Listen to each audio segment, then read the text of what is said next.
This guy is the Academy's undefeated duelist, and he drops every challenger in a single pass, barehanded, before they've even finished drawing their mana. 2 rows up, a betting clerk chalks the odds at 40-1. His next match is a transfer nobody's heard of, a quiet man named Cade, and the whole hall's already bored.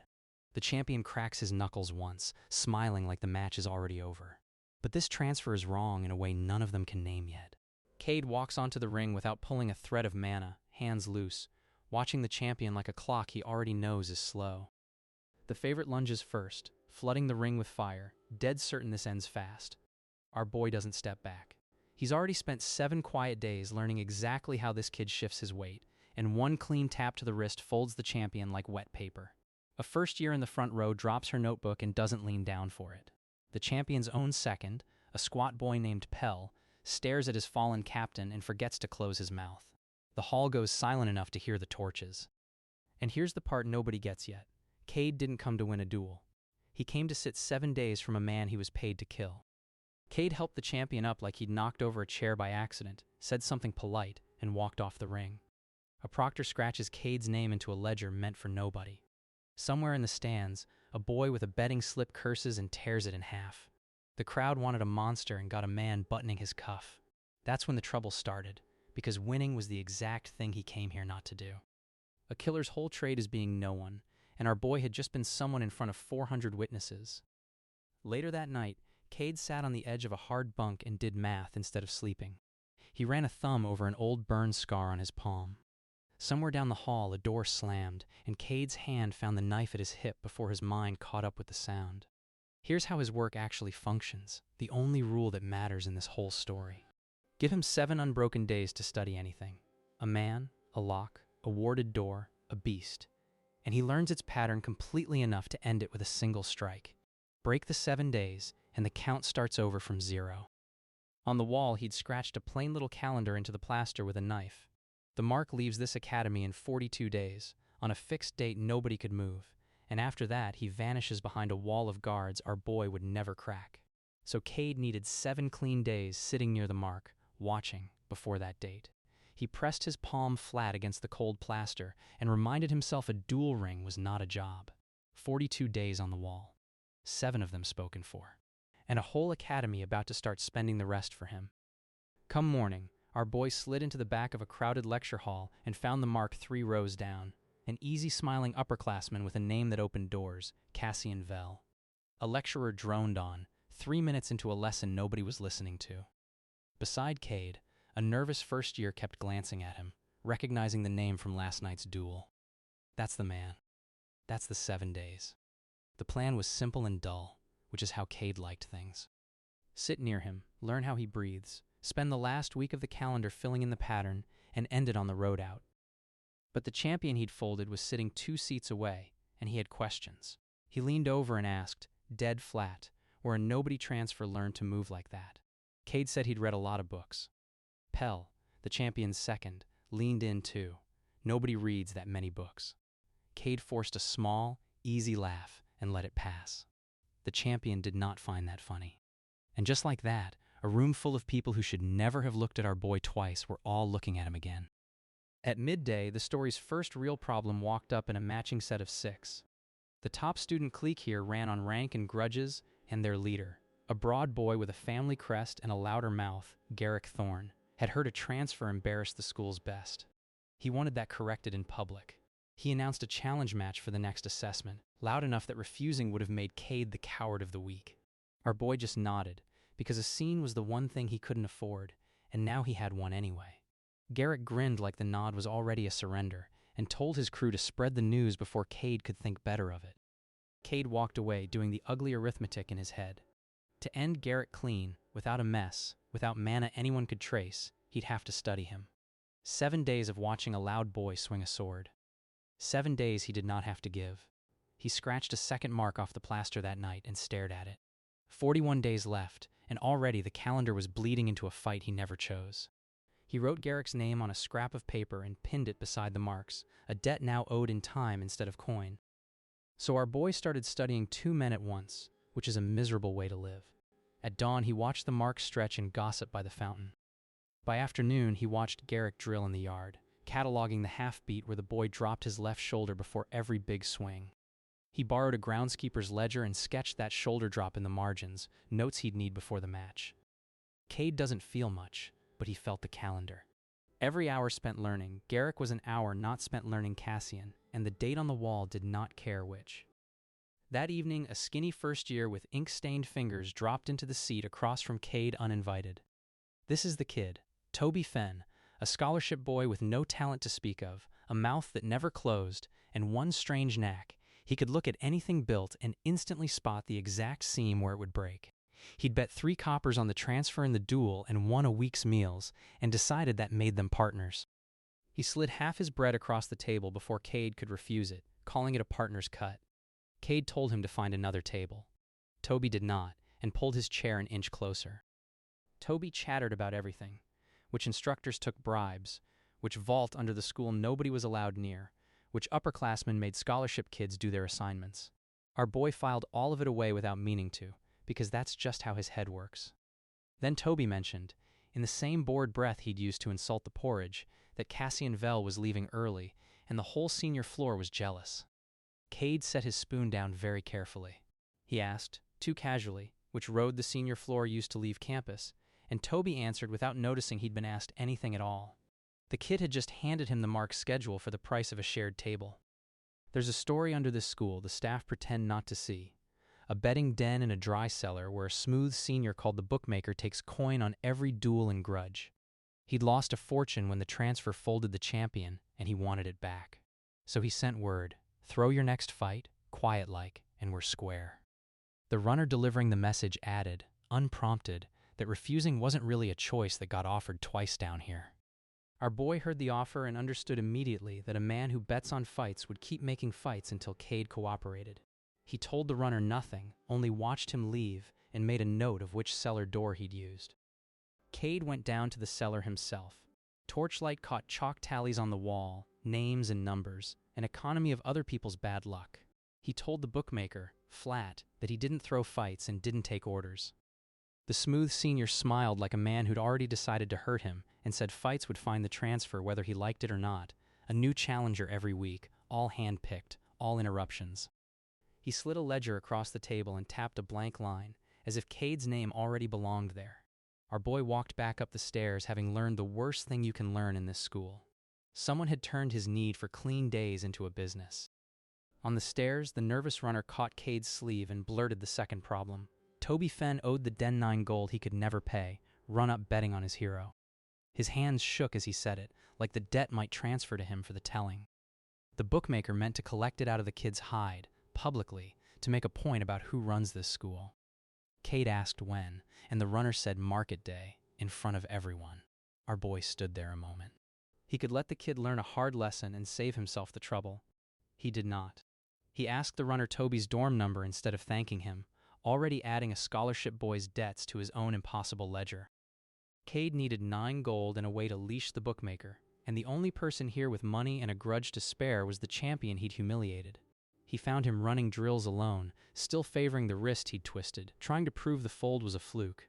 So our boy did something distasteful. He asked for help. The champion laughed once, disbelieving, before realizing Cade meant it.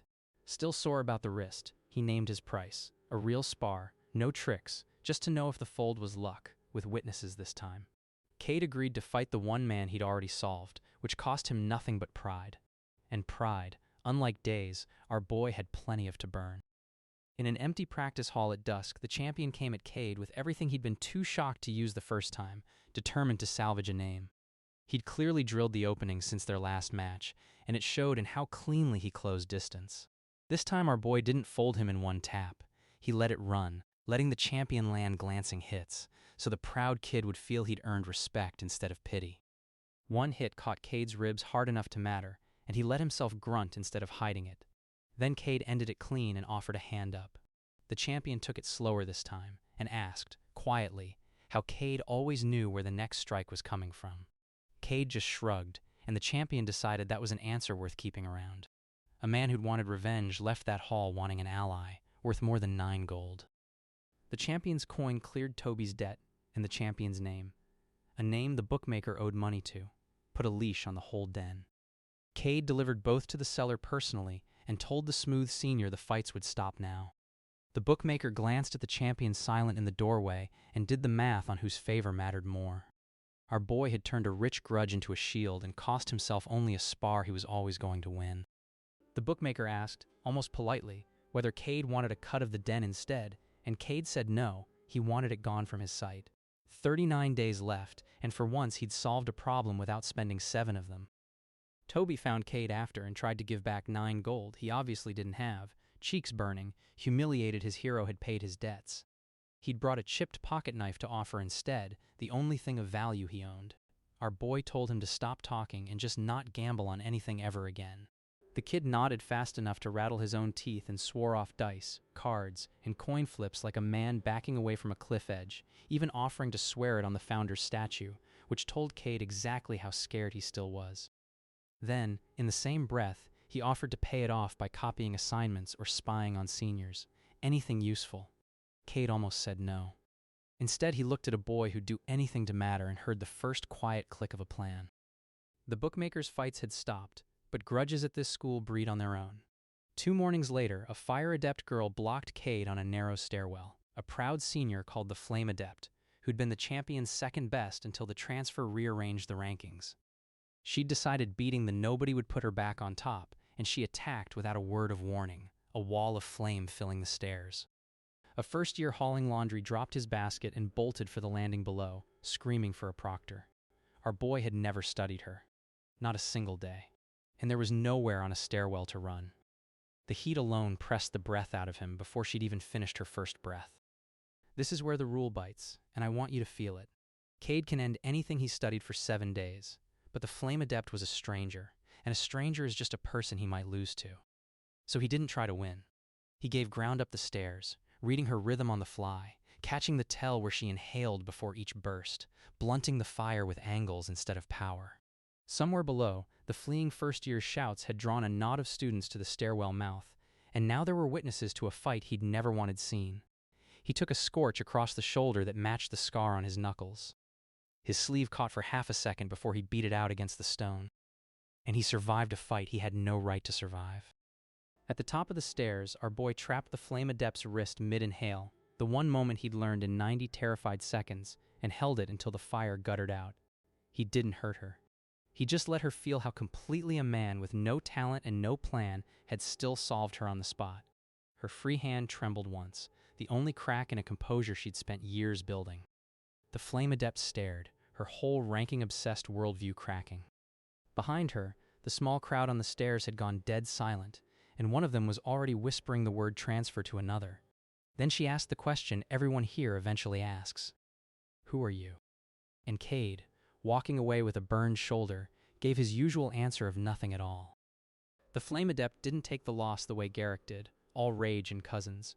She took it the way a scholar takes a wrong answer. She started following Cade to figure out what she'd missed. For a few days, our boy had a proud senior tailing him at a distance, watching, and every hour she watched was an hour someone might notice him watching the mark. She took to sitting 3 tables behind him at meals, pretending to study while her eyes tracked his hands. Once she trailed him as far as the archive stairwell before a proctor's bell sent her peeling off toward class. 2 people were studying Cade now. He'd come to this school to be invisible, and he was becoming the most watched man in it. That night, Cade counted the cost on the plaster, shoulder throbbing. He peeled back his shirt to check the burn under candlelight, and the skin had blistered worse than he'd let himself feel on the stairs. The stairwell fight hadn't cost 7 days. He'd only survived it, not solved it, but it had cost a morning, a scar, and another set of eyes. This is the slow bleed the calendar dies from, not the big fights, but the little ones that nibble. 38 days left, and 3 separate people now curious about a man whose whole life depends on nobody being curious. For a moment, he let himself picture the rooftop back home, the one place no one had ever watched him. Our boy blew out the candle and lay awake, counting roof lines instead of sleep. The next problem wore a uniform. The academy's combat instructor, a slab of a man called the drill master, all discipline and no patience, had heard a transfer kept ending fights in one move and decided that was either a prodigy or a liar. He posted the notice on the hall board himself, and by breakfast half the year already knew Cade's name. He scheduled a live practical exam for Cade, mandatory, graded, in front of the class, against a rotating line of students. There was no dodging a teacher. Our boy would have to fight people he hadn't studied, in public, and either look ordinary or look like exactly what he was. The drill master's practical was built to expose him, and it nearly did. One after another the students came, a shield caster, a wind dancer, a boy who summoned biting little constructs, and Cade had studied none of them. So he did the hardest thing in his trade. He fought to look average. He let hits land he could have slipped, won matches by a hair he could have won in a breath, and read each opponent just enough to survive without shining. The construct boy's little biting thing latched onto his ankle, and he let it gnaw 3 full seconds before shaking it off. Around the 6th match, he caught himself counting his own heartbeats to keep the pace human, a trick he hadn't needed since his first year of training. It was exhausting. But the drill master had graded 1,000 students and knew the difference between a boy who barely wins and a man choosing to. On the 4th match, his mask slipped for half a second. A wind dancer's blade came at Toby, watching from the benches, and Cade moved without deciding to, ending the match in one flawless motion to put himself between them. The wind dancer froze, stammering an apology to a boy who wasn't even her opponent. Toby went white on the bench, knuckles whitening on the rail. The hall saw it. The drill master saw it most of all. In the back row, one of Garrick's clique murmured something unkind to another, and an instructor who'd spent his life spotting talent wrote a single grim note beside the transfer's name. When the practical ended, the drill master didn't praise him and didn't fail him. He kept Cade back and said, quiet, that in 30 years he'd seen exactly 2 students move like that, and both were dead now for reasons the school didn't talk about. He named no names, but his hand drifted briefly to an old scar at his collar before he caught himself. Then he told our boy to be careful who he protected, because at this academy, the people you shield are used against you. He added that he'd file his own copy of the report before the proctor could shape it first. Cade said nothing, but he filed the warning because it was the truest thing anyone had told him yet. The drill master's note landed on the desk of the one person Cade least wanted reading it, the frowning proctor, Marin, who collected worries about students the way some collect stamps. She read that a transfer moved like 2 dead prodigies and didn't like the shape of it. She pulled the old admission archives and cross-checked the 2 dead students' records against Cade's transfer paperwork, finding it suspiciously thin. A call to his listed home district got her a clerk who couldn't confirm he'd ever attended the school on his file. She didn't summon him yet. She opened a fresh file, wrote his name at the top, and started watching the watcher. 37 days left, and our boy had acquired an enemy with paperwork. The clique had noticed the transfer kept shielding one scholarship rat, and they were cleverer than Garrick's rage suggested. They planted a stolen exam key in Toby's satchel and reported him for cheating, aiming to expel the kid and gut Cade's only leverage in one move. A lieutenant argued they should wait for a cleaner opportunity, but Garrick overruled him, still smarting from the corridor humiliation. The proctor, already suspicious of everything, took the accusation seriously. Toby went gray-white as the chalk they'd framed him with, a talentless boy about to lose the only place that had ever let him in, for a crime he didn't commit. A dormitory friend found him shaking in the hallway and steered him toward the proctor's wing. They hauled Toby before the proctor, and the kid, terrified, couldn't defend himself because the evidence was literally in his bag. He tried twice to explain how the key got there and stumbled both times, his voice cracking on the second attempt. This is the near miss, expulsion 1 signature away. Cade couldn't fight his way out of a paperwork trap, so he did something he almost never does, used his head instead of his hands. He'd been quietly studying the clique for days, and he knew exactly which of them had planted it, because he'd watched the boy's hands shake doing it. He ran the timeline once more in his mind before he spoke, making sure the truth would hold up under Marin's already suspicious eye. Cade laid it out for the proctor cold and clean. The exam key had a smudge of green dual chalk, the same chalk only one clique member used. He handed her a thread and let her pull it. The story fell apart in front of her. A groundskeeper confirmed the chalk tin had vanished from the supply closet that same week. The culprit's lie about borrowed chalk collapsed the moment she asked him to produce the tin. Toby was cleared. She wrote Cade's name at the top of a fresh page instead of closing the file, meaning to keep watching him. The proctor now knew the transfer noticed everything, a dangerous thing for a killer to be known for. Toby came apart with relief in the corridor, babbling thanks, asking how Cade had seen the chalk. He said he pays attention. Toby pressed a battered paperback into his hands, insisting he take it even though it was clearly his only book. Cade tried to hand it back. Toby refused, arms folded, chin up. Then he said the thing that lodged in Cade's chest, Nobody had ever fought for him before, and he'd remember it. He asked, quietly, if he could walk with Cade to his next class, just this once. 36 days left, and our boy was collecting a loyalty he had no idea what to do with. Late that night, Cade stood before the plaster calendar and saw how tangled it had gotten. The clique, the bookmaker, the flame adept, the drill master, the proctor with her fresh file, every thread pulling the same fraying rope. He added a line beneath the proctor's name, marking her watcher rather than threat. He crossed out an old note reminding himself to stay unremarkable. That ship had sailed weeks ago. He'd meant to be a shadow near one man and become the center of the school's attention. He wrote Toby's name at the edge of the web with no line connecting it, because he didn't know where it belonged. 36 days, and more than half his enemies had nothing to do with the job that brought him here. 3 days of careful invisibility later, Cade had Cassian half learned and Garrick nearly finished. The mark took honey and tea, feared open water, wrote letters he burned. Garrick loaded every big swing shoulder first, a full beat of warning, like cranking a well bucket. His clique still hadn't let go of the corridor humiliation, trading looks whenever Toby's name came up. The challenge match was tomorrow, and ending Garrick quietly would eat the 7 days he'd banked. He turned the calculation over twice more. It came out the same. So he made a colder choice. Lose fast, lose ugly, give the crowd nothing worth remembering. Under the arena's high stone arches, Garrick strutted out expecting a slaughter to brag about. The plan was for Cade to eat one hit the sand, and be forgotten by supper. A forgettable loser is invisible, and invisible is the job. He spotted Toby in the front row, beaming like Cade could win, and felt a small, unhelpful pang about disappointing him. He walked into the ring loose and sloppy on purpose, hands wrong, guard low. The crowd jeered right on cue, exactly the reaction he'd hoped to buy. For about 4 seconds, it worked beautifully. Then Garrick's clique, still sore about the corridor and the failed frame, decided a fair loss wasn't enough. 2 of them flung live battle mana from the stands, aimed not at Cade but at Toby in the front row. The bolt would have cooked the kid where he sat. Our boy, who had spent 3 days learning how Toby flinched, moved before he could talk himself out of it. He crossed the ring, caught the kid's collar, and pulled him under the strike. The mana seared a black scar into the stone where Toby had been sitting a heartbeat earlier. Above, the proctor rose halfway out of her seat, watching the transfer she'd just written up move faster than any careful nobody should. The mana bolt punched a black crater into the wall where Toby's head had been. 400 people watched a forgettable loser cross a duel ring faster than the eye should allow to save a boy nobody cared about. Cade stood in the smoke with the kid under his arm, and the whole arena understood, all at once, that they'd been shown a fraction of something. A junior proctor near the rail dropped her clipboard and didn't bother picking it up.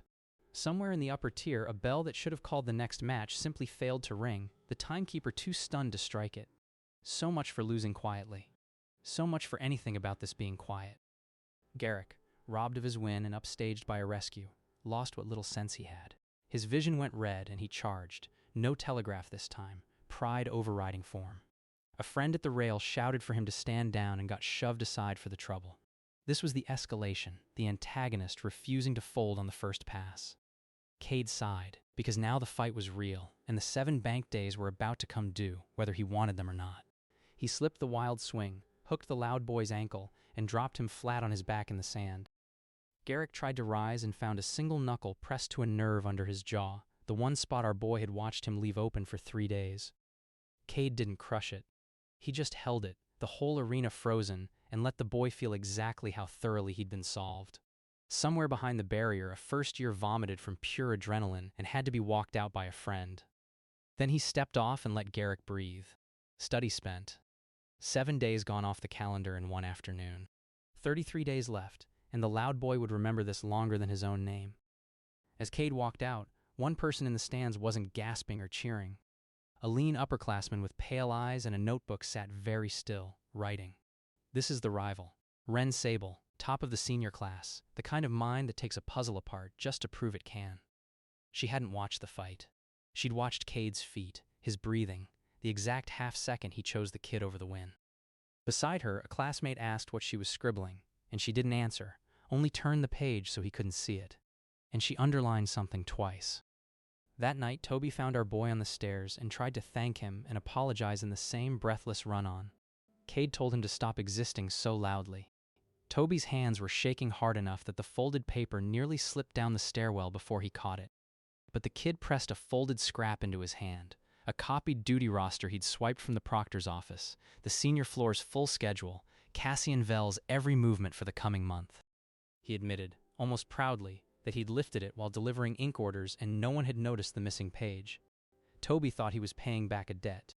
He was, without knowing it, handing the Mark a map of his own last week's. Cade spread the roster on his bunk and, for the first time, felt the plan click.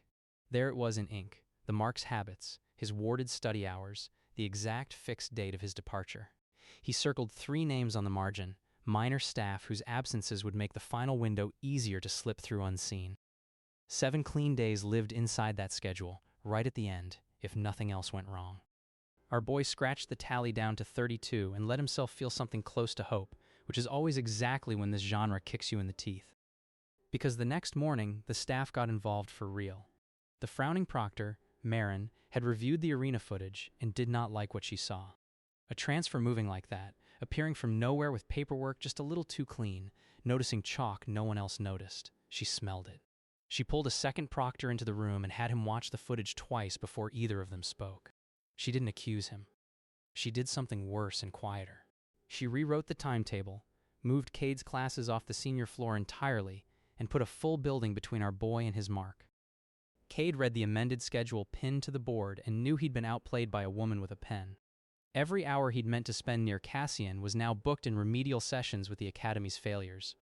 A junior proctor tacked up a second notice listing him by name as mandatory in case he'd missed the point. To reach the Mark now meant breaking rules and drawing the eyes he needed closed. The calendar hadn't moved. His access had. 31 days, and the Mark had just drifted out of reach.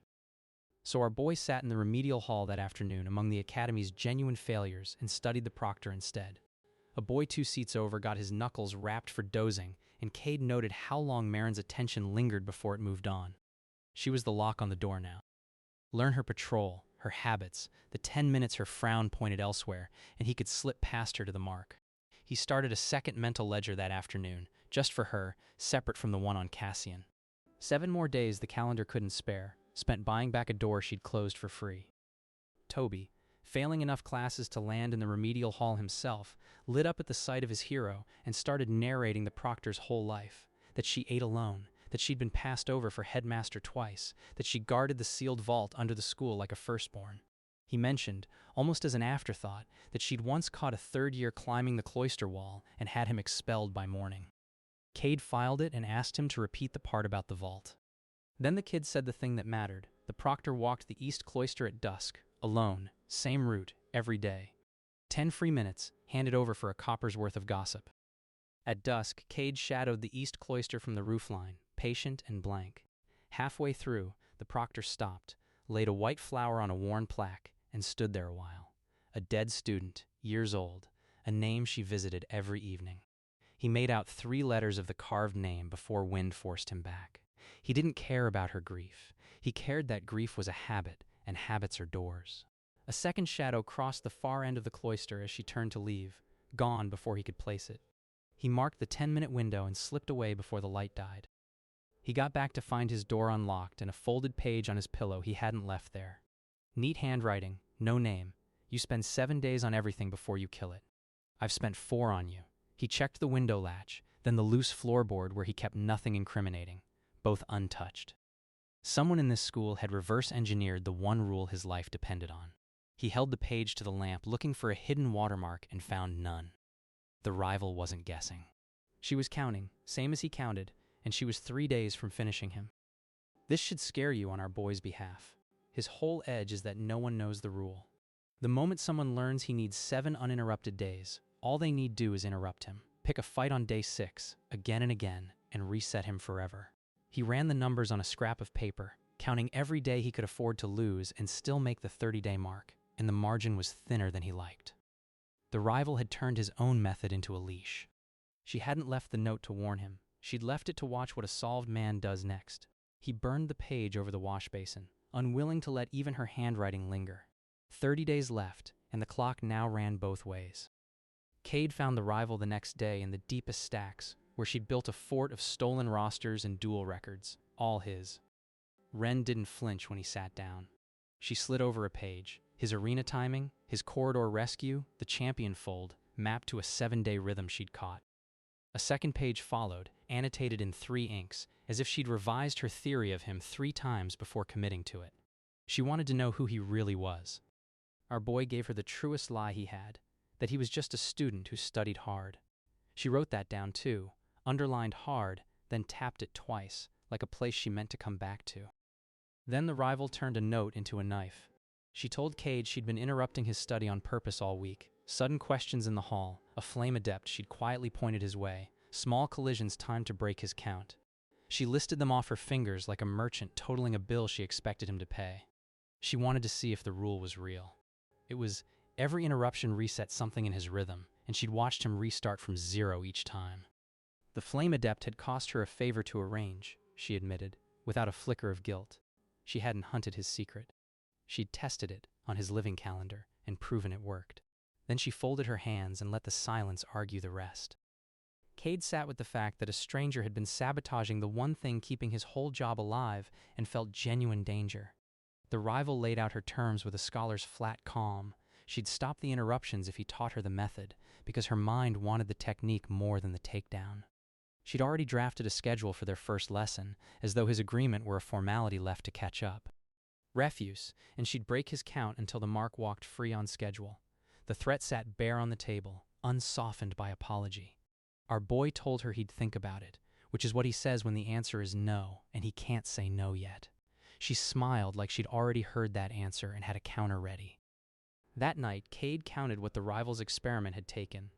Every reset had cost him hours he'd never get back, study he'd have to redo, a calendar bled by curiosity instead of combat.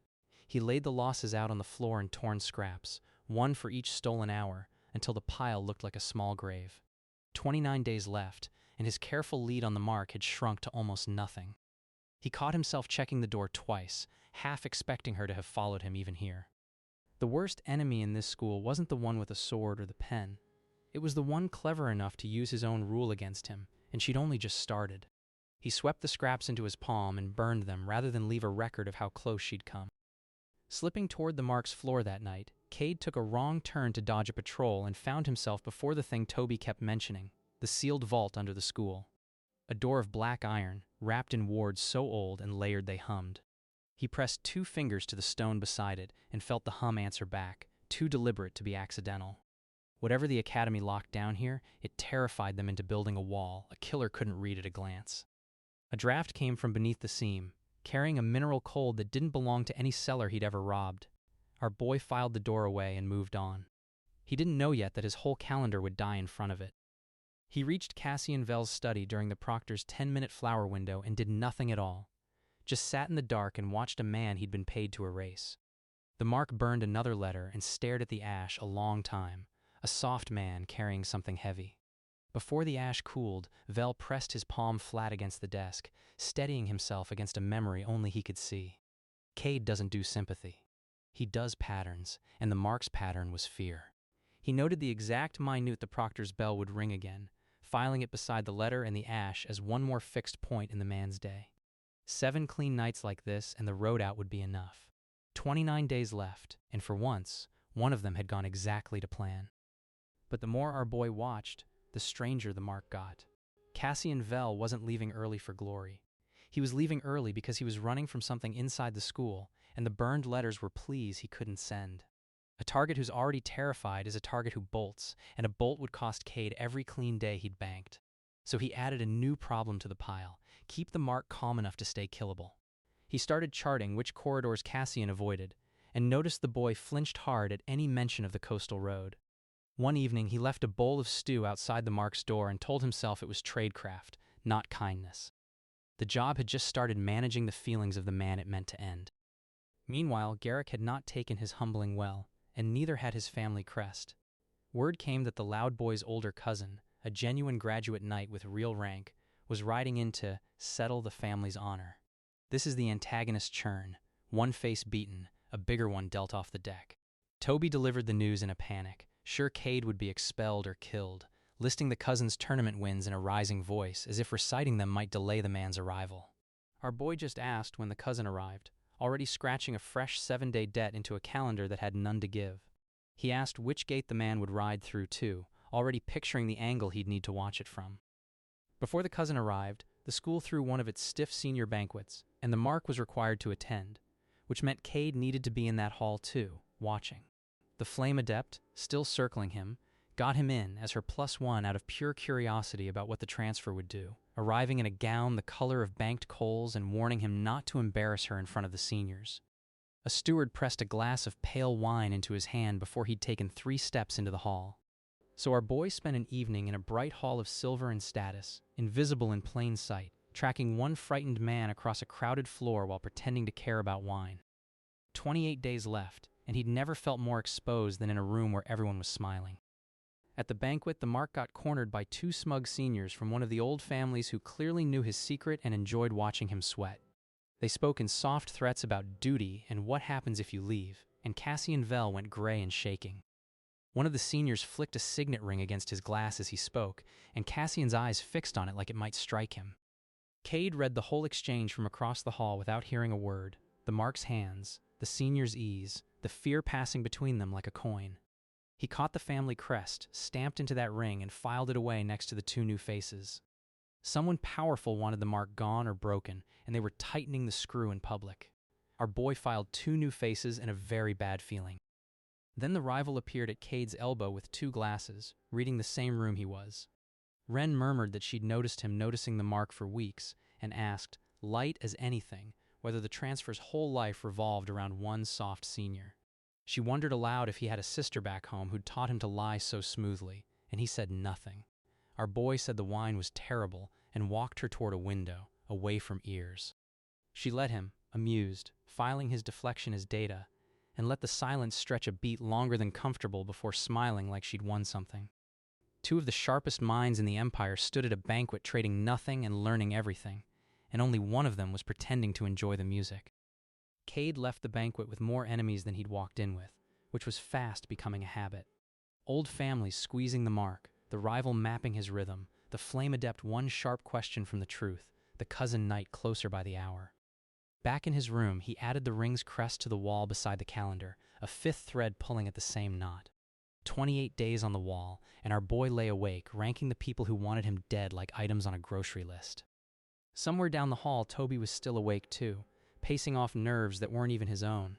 For a man whose whole trade was being nobody, he'd managed to collect a genuinely impressive fan club. The cousin arrived 2 days later, and he was the real thing. A broad, scarred man who moved without a single tell. Cade watched him drill from a window and felt an old, cold respect. Mid-drill, the cousin caught a training partner's blade between 2 fingers and held it there until the boy let go, never breaking stride.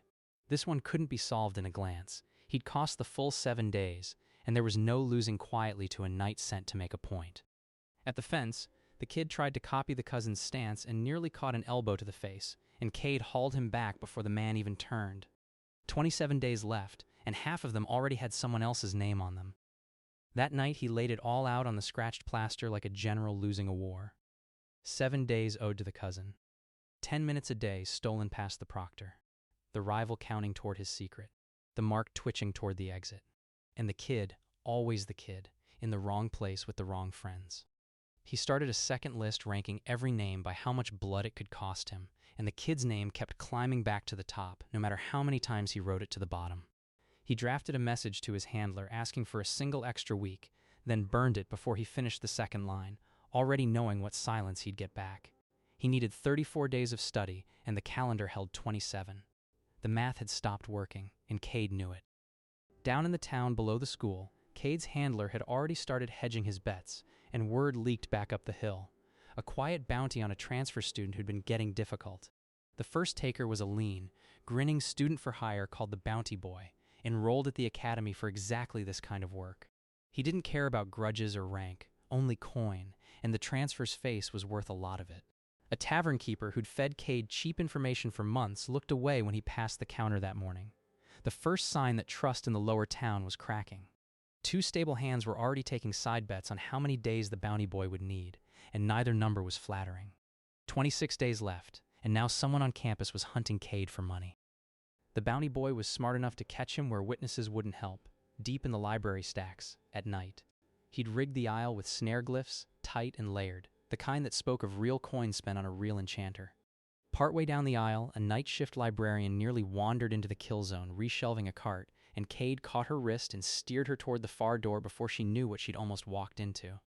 Cade had spent his whole life walking into rooms other people prepared, and he read the trap in the dust on the floor before he read the boy in it. Our boy stepped over the first snare and said, quiet, that he'd found the ambush. The bounty boy sprang it anyway, because pride is a disease at this school, and for a few seconds the stacks were all snapping glyphs and flashing steel.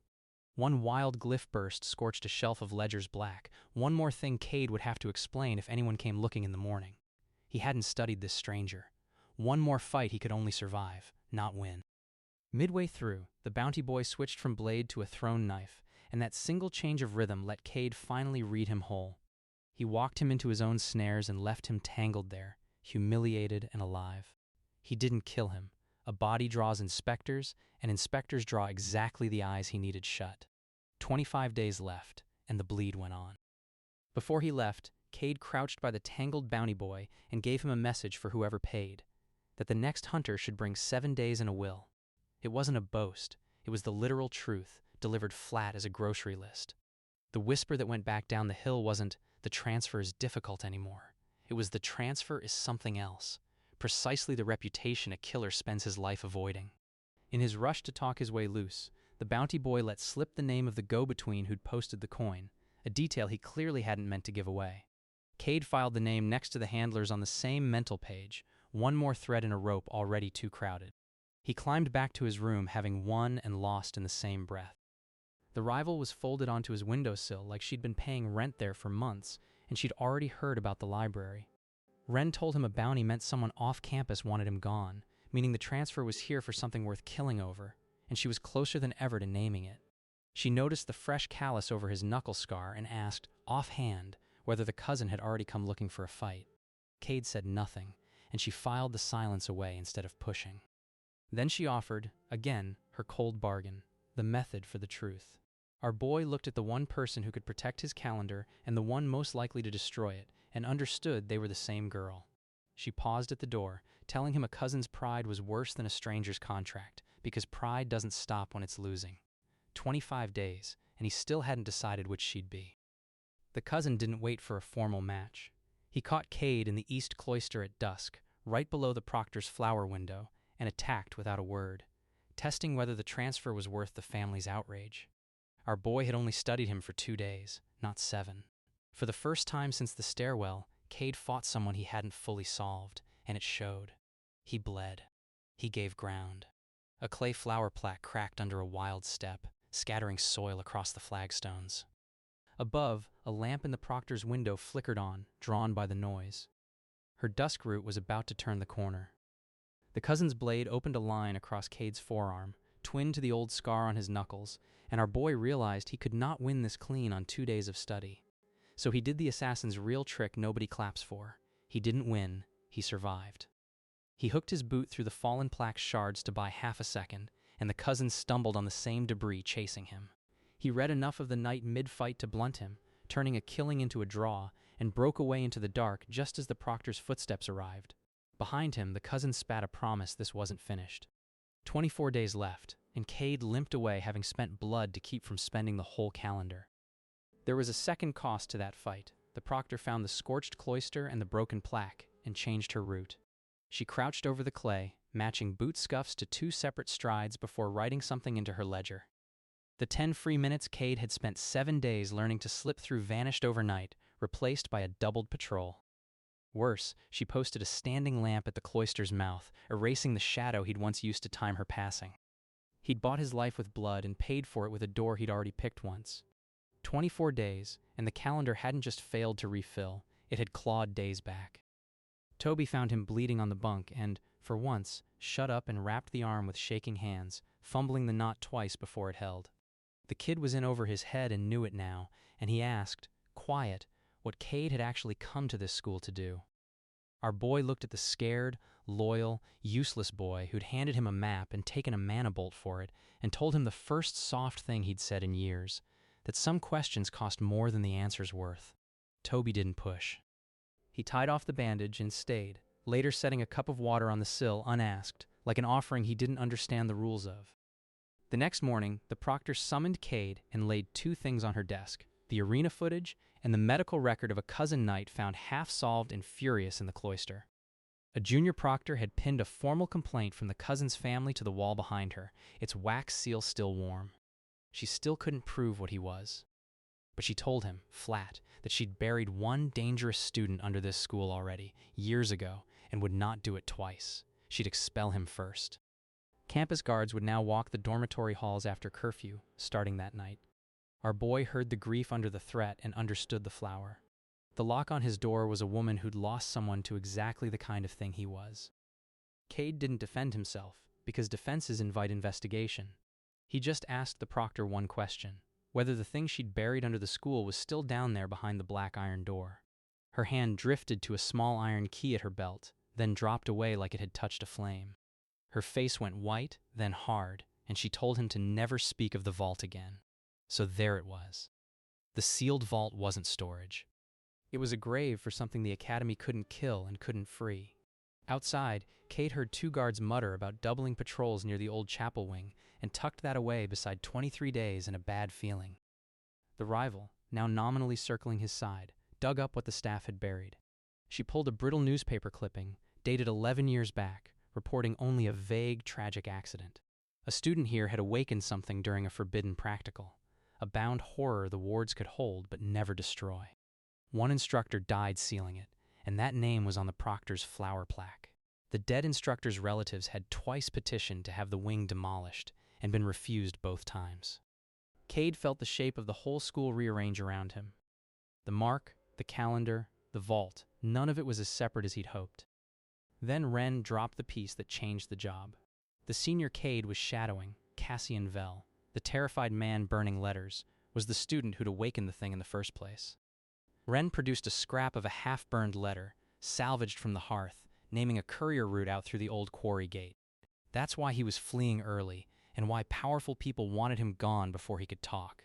Cade folded the scrap into his sleeve, already rerouting his next watch around that gate. The man he was paid to kill was the only person alive who knew how the sealed horror was bound. Killing him clean might unlock the worst door in the Empire. Cade scratched at the calendar for a long time that night without adding a mark. He laid out 3 routes off the grounds and crossed out the 2 the mark was likeliest to use first. His contract said end the mark and collect. It said nothing about the thing under the school, or the kid, or a proctor's dead friend. He wrote that friend's name at the bottom of the page, then blotted it out before the ink could dry. But our boy has one law under all his coldness. He studies before he ends, and studying had just shown him the kill was rigged. For the first time in a long career, he considered that the cleanest move might be the one he wasn't paid for. 22 days left, and the target had become the wrong problem. That worry became a crisis fast, because the old family's banquet threats had pushed the mark to the edge. 2 nights later, Cassian Vell packed a bag and ran for the town road, ready to abandon the seal and everything, and Cade had to choose in a heartbeat whether to let his target flee. He cleared the dormitory wall in a single vault and cut across the practice yard before the mark could reach the gatehouse lantern, catching him at the bell tower under the road wall. Cassian swung a wild fist that caught nothing but air, screaming that no one could keep him here anymore. Not to kill him, to stop him. 21 days left, and our boy was suddenly working to keep alive the very man he was sent to end. Cade did the strangest job of his career at that tower. He calmed a terrified man he was being paid to murder. He didn't mention the seal or the contract. He just told the mark, flat and true, that running toward the town gate at midnight was how frightened men got caught, and that whatever he was fleeing would follow him down the road. The mark, shaking, listened, because our boy has a way of making the truth sound like the only floor left to stand on. Cassian Vell asked, twice, who Cade actually was, and Cade gave him a false name he'd never used before, one he'd have to remember now. A patrol lantern swept the base of the tower, and Cade pulled the mark flat against the stone until the light passed. Cassian Vell went back inside. The bolt was blocked, this time by the assassin himself. Back in his room, Cade stared at a calendar that no longer matched any job he'd been hired for. He'd spent the night keeping his target alive, protecting a school he'd been paid to destabilize from enemies who were technically his employers. He counted the coin left in his travel pouch and realized it wouldn't cover passage out of the city if this went wrong. He dug out the original contract parchment and read the kill clause again, looking for a loophole that wasn't there. 21 days, and every choice he made now moved him further from the contract and deeper into a mess with no paycheck at the end of it. Our boy had built a whole life on knowing exactly who to kill. He'd never once had to figure out who to save. His handler surfaced the next day in a back alley off the Merchant Row. A smooth man who'd itemize your funeral and bill you for the candles, here to remind Cade the client was impatient. The handler set a fresh advance of coin on a crate lid, untouched, a reminder of what finishing the job still paid. Our boy said the job had complications. The handler said the client didn't buy complications, he bought corpses, and that the fixed date was the fixed date. He named the replacement waiting in the wings, a butcher out of the eastern ports known for burning buildings to flush a single man out. Then he added the squeeze. If Cade didn't deliver the mark, the client would simply hire someone messier, someone who'd burn the whole academy to reach one man. 20 days left, and now walking away had a body count too. Cade walked back through the crowd doing the worst math of his life. Kill the mark clean and maybe free a horror. Refuse, and a butcher comes for the mark through a school full of kids, including one loud scholarship boy who took a mana bolt for him. He passed a stall selling the same cheap talismans the scholarship boy hawked between classes, and his stomach turned. Every road spent days, spent lives, spent something. Our boy had built a whole career on never caring which road. He was, to his own disgust, starting to care. And caring, in this genre, is just a slower way to bleed. The cousin knight, healed and doubly humiliated, forced a public rematch on the open assessment field before staff and students, no dodging it now. Instructors lined the rail to judge form, and somewhere among them the headmaster watched with arms folded, saying nothing. This was the escalation done right, a beaten enemy back with rank, witnesses, and a point to prove. But this time our boy had finished the 7 days. He'd studied the night down to the flicker before each breath. And when the man came in with everything, Cade was already standing where the blow would end, not where it began. The cousin threw his family's best technique, a blade of layered force that had ended real duels, certain it would break the transfer at last. Cade caught the rhythm he'd spent a week learning and stepped inside it, one palm to the sternum, and stopped the knight's heart drum for a single terrifying beat. The man dropped to his knees, alive, undone, staring at a nobody who'd solved him like a homework problem. A murmur ran the rail as instructors traded glances, and one scribbled Cade's name onto a roster he hadn't asked to join. Study spent, debt paid.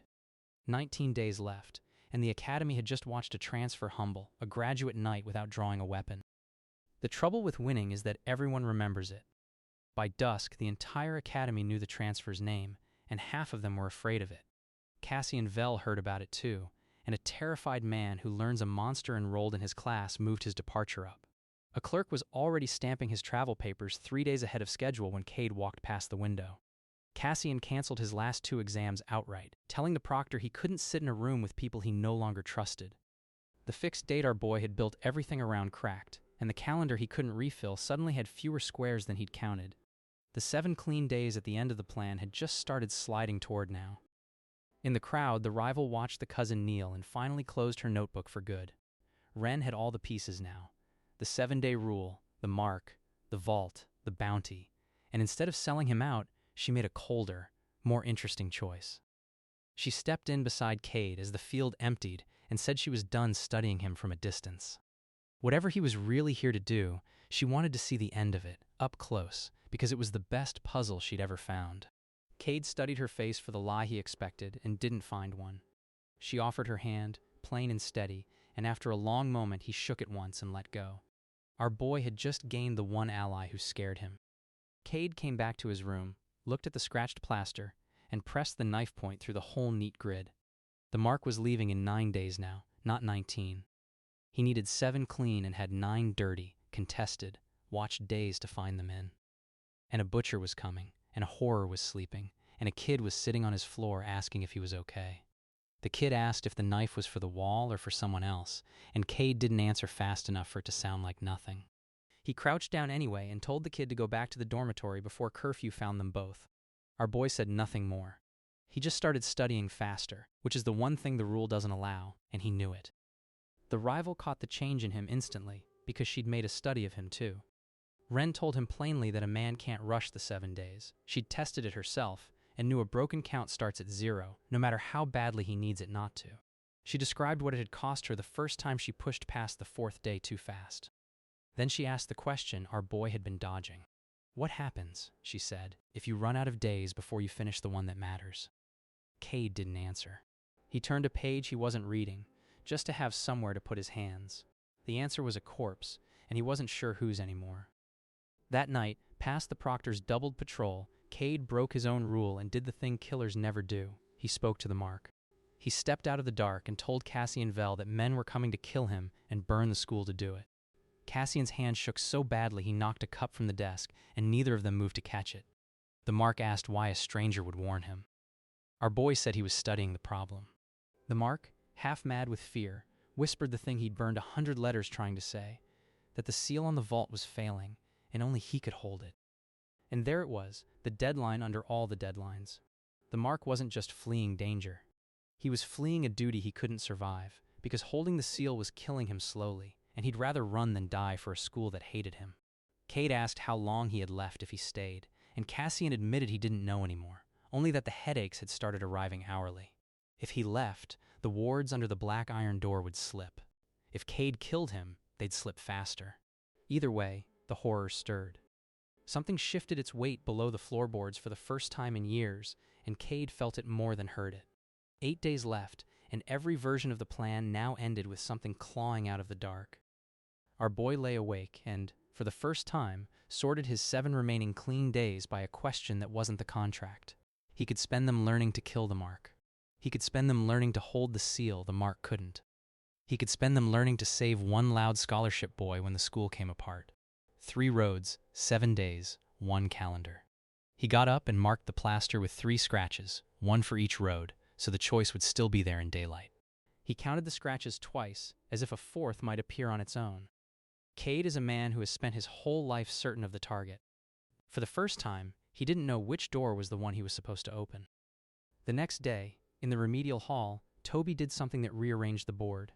The academy's failures were made to run a safety drill for the vault alarm, and when the warning ward flared, every talentless kid flinched.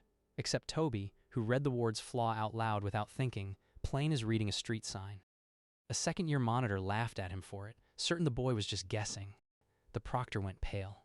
He grabbed the drill slate from the monitor's hands and checked it twice against Toby's words before believing them. The scholarship boy with no talent had just casually described the exact weakness in a seal that had killed an instructor. Our boy looked at the kid and understood why the school kept him where no one important could see. Cade pulled Toby aside and, quiet, asked how he'd seen the flaw. The kid shrugged. He just saw how things came apart, always had. It's why he failed every class that wanted things built. He added, almost apologetic, that he'd tried to tell a proctor the same thing last term and got sent to remedial hall for his trouble. Cade asked him to describe the vault ward again, slower this time, and wrote down every word. And that's when our boy's cold machine of a mind clicked all the way into place. The seal was failing. The one man who could hold it was fleeing. And the only other person who could even see how it worked was a doomed boy nobody would miss. The kid wasn't a stray anymore. He was the center of everything. The rival found Cade in the corridor with her notebook open again, having reached the same picture from her own direction. She laid it out cold. The client didn't want the mark dead for revenge. The client wanted the seal to fail, wanted the horror loose, wanted the chaos it would buy. She tapped a page of names, the buyers who profited from exactly this kind of chaos, and told him the list was longer than he'd like. Killing Cassian Vel was step 1 of unleashing the thing under the school. Our boy had been hired, this whole time, as the first push in a much larger collapse. He asked her, flat, why she was telling him instead of reporting it upward. She said she wanted to watch what he did with the truth before she decided whose side her notebook was on. 7 days left, and he'd been the villain's tool without knowing the plot. Cade sat down hard. Every job he'd ever taken, he'd ended a person and walked away, never once asking what the death was for. This time the study had shown him the answer, and the answer was that his contract was a fuse. He took out the old ledger where he tallied every contract by name and payment, and for the first time he wrote a question mark instead of a number. He could still light it. He was very good at lighting it. Or he could spend his last clean days doing the one thing he'd never once done in a lifetime of killing, refusing. 6 days left after tonight, and our boy finally chose which door. He scratched out the mark's name on the plaster and wrote 3 others under it: the kid, the seal, the school. He would not kill Cassian Vel.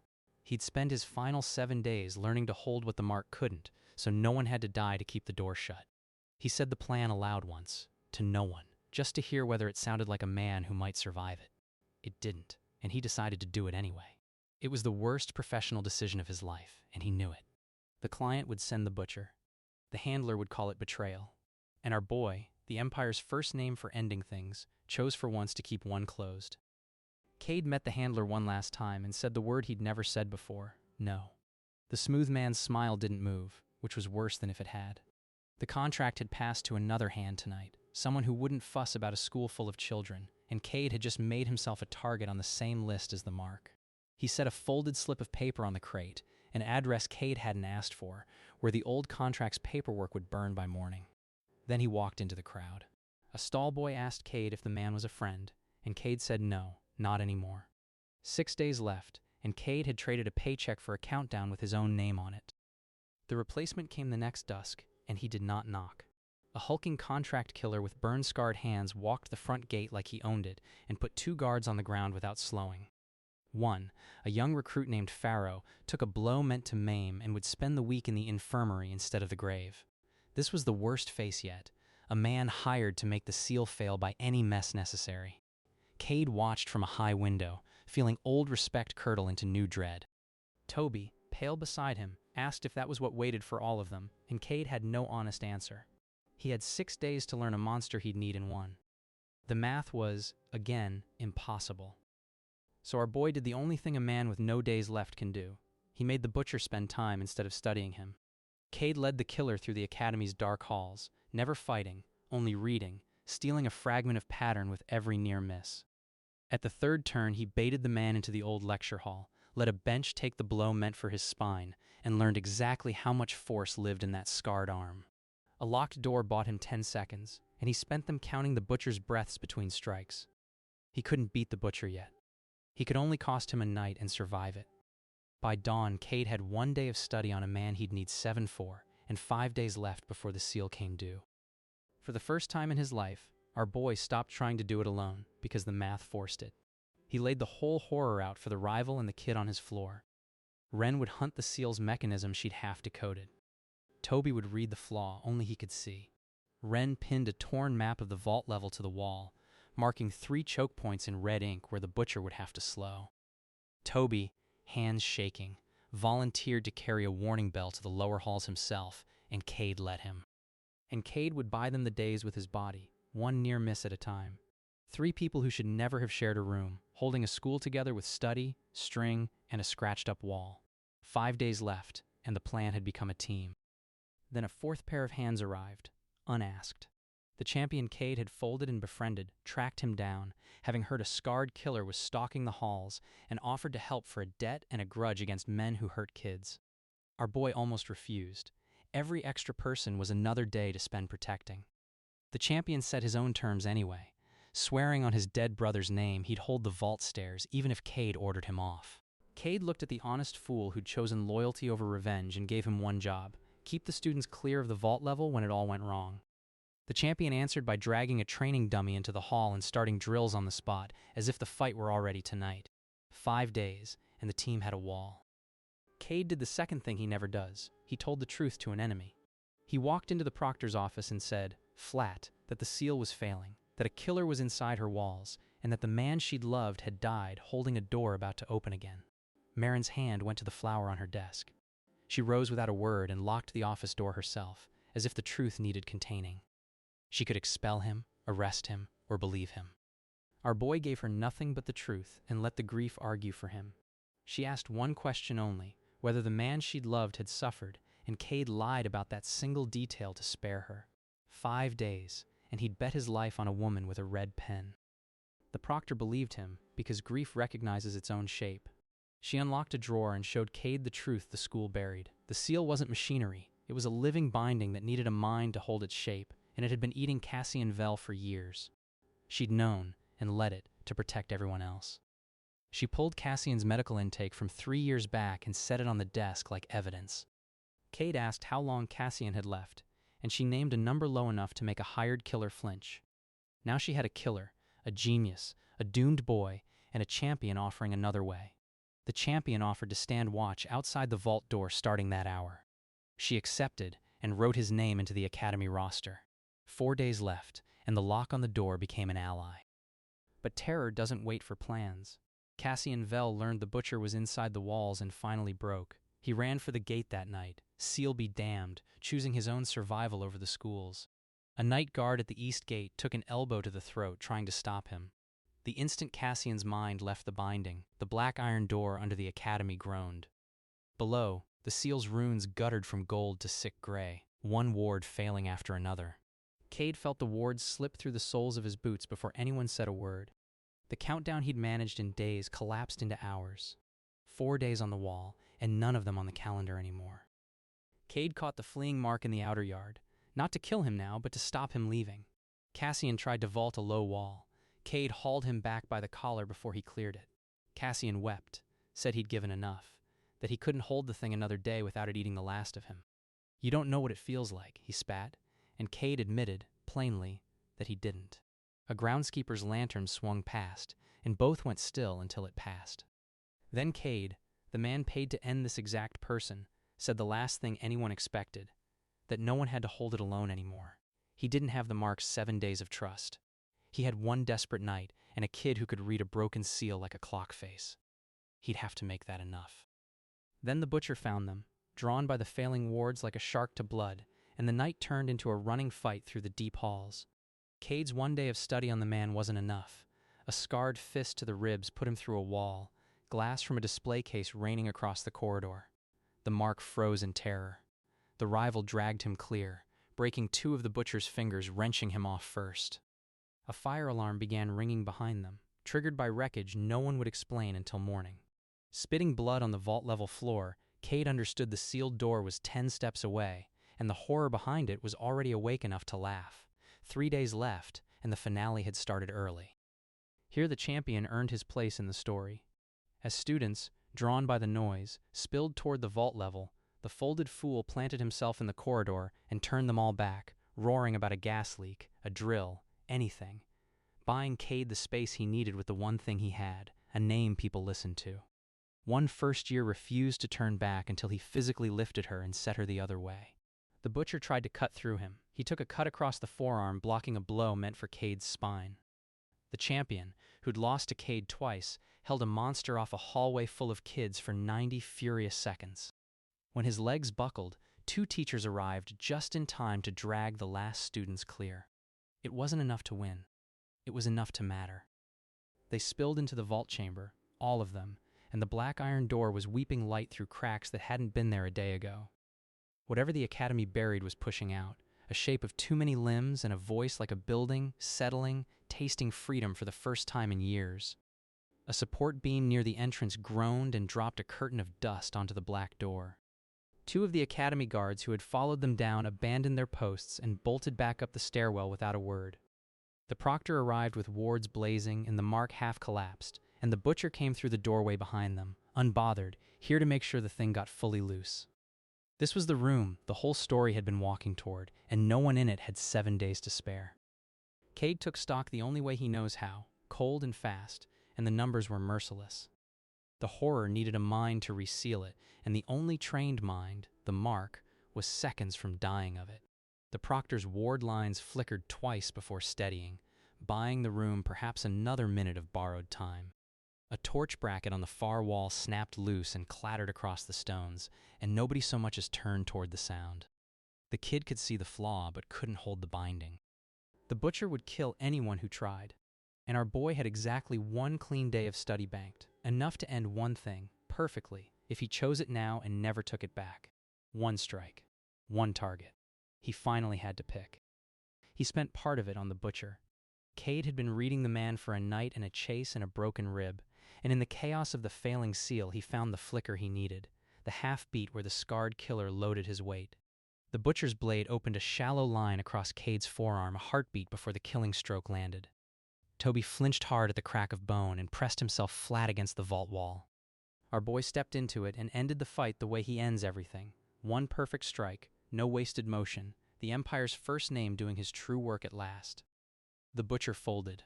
But solving him had cost the edge of Cade's last reserve, and the door was still opening. The mark gave out then, the binding tearing the last strength from him, and Cassian Vel dropped to the stones with the seal unraveling in his failing grip. The horror surged into the gap, and the proctor threw everything she had to hold the line, screaming that she couldn't do it alone, that no one ever could. Her voice cracked on the word alone, something none of them had ever heard from her before. A tendril of the horror brushed across Cassian's boot, and the fallen knight didn't even twitch. The kid was shouting the flaw. He could see exactly where the binding wanted to be retied, but seeing isn't holding, and a talentless boy had no way to grip a thing that ate trained minds for years. And here our boy reached the choice the whole calendar had been narrowing toward, the one this story promised from the first scene. He had one clean day of study left, spent almost to nothing. For one breath, his hand actually drifted toward the horror instead of toward the boy. He thought, unbidden, of every name he had ever crossed off the ledger he'd kept since his first job. He could use its last thread to end the horror the way he ends everything, or to save the one boy screaming in the dark, the doomed scholarship kid who took a mana bolt for a stranger. He couldn't do both.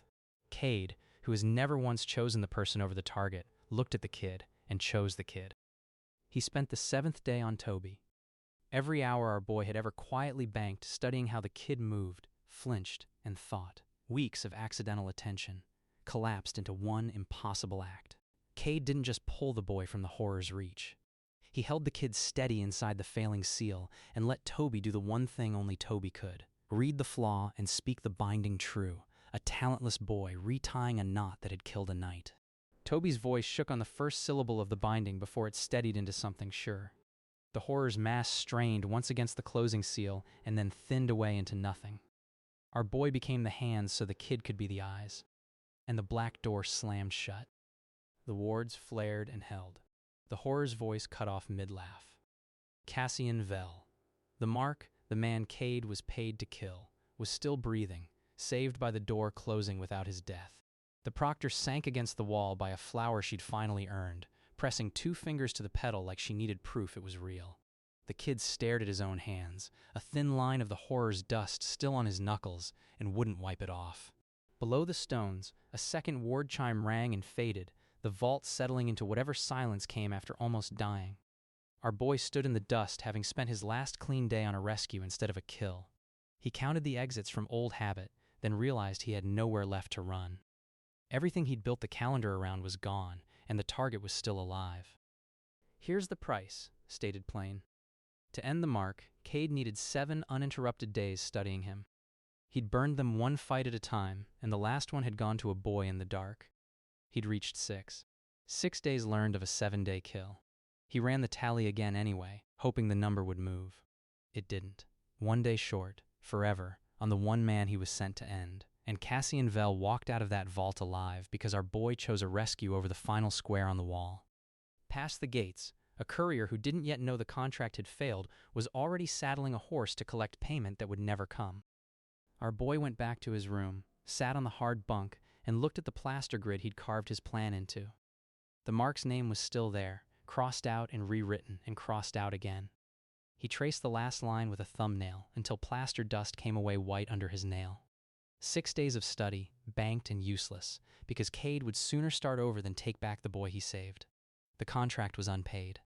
The client was out there. The handler had made him a name on a list. He pulled that list from under the mattress and read his own name twice, like a stranger's. For the first time in a life of certainties, our boy didn't regret the number he'd landed on. Toby knocked, which he'd never done before, and stood in the door, not sure how to look at the man who'd made him the hands of a miracle. He asked what happens now, to the school, to the seal, to Cade. Then, quieter, whether Cade blamed him for the 6 days lost, and seemed relieved the answer was silence instead of yes. Our boy told him the truth he'd learned this month. The door was shut but not fixed, the client wasn't finished, and a man who refuses one contract becomes the next one's target. Toby asked if that meant he was in danger too, and Cade didn't lie. Then he almost smiled and said the kid should probably keep failing his classes. It's safer where no one important can see. The rival caught Cade at the gate at dawn, notebook closed for once, tucked under her arm like she no longer needed it to know him. Ren had solved him completely now, every rule, every day, and said what even our boy hadn't admitted, that he'd stopped being an assassin the moment he chose the boy, and that the Empire's first name for ending things had, for once, refused to end one. She told him the handler would hear about the 6 days before the sun was fully up, and that she intended to be standing next to him when that letter arrived. Cade didn't argue. She fell into step beside him, uninvited, exactly as the kid once had. Our boy collected people now, whether he liked it or not. Cassian Vel found him last, pale and alive and owing our boy a life he'd been paid to take. The Mark asked why a hired killer had spent his final day saving a school that would never thank him and a man he was sent to erase. Cade said the study had shown him the kill was the wrong door. Cassian's hands still shook from the sealed vault. He pressed them flat against his coat to steady them.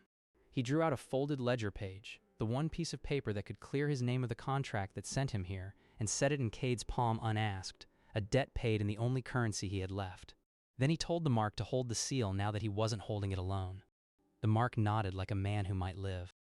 That evening, a plain envelope waited on Cade's bunk. No seal, no name, the handler's hand. Inside, one line: the client has a new contract, and this time the target is you. Under it, a date. Our boy pinned it to the wall and started a new calendar in the plaster. He checked the door twice before he'd even opened the envelope, an old habit. The hand that wrote it matched no courier he'd ever traced, meaning someone new had learned which room was his. He set his knife on the sill within easy reach, blade out, the way he did on nights he expected company. 7 fresh squares. A new thing to study. The Empire's deadliest man had 1 week, again, and no idea yet which way he'd spend it. Cade sat in the dark with the knife point resting on the first day of the new count, the kid asleep on the floor, the rival's notebook on the sill, the proctor's school still standing over a door he'd chosen to keep closed. He'd come here to end a man and spend 7 clean days doing it. He'd ended a monster instead, saved a boy instead, kept a school instead, and landed 1 day short of the only kill that mattered. The kid stirred once, murmured a name that wasn't Cade's, and settled back into sleep.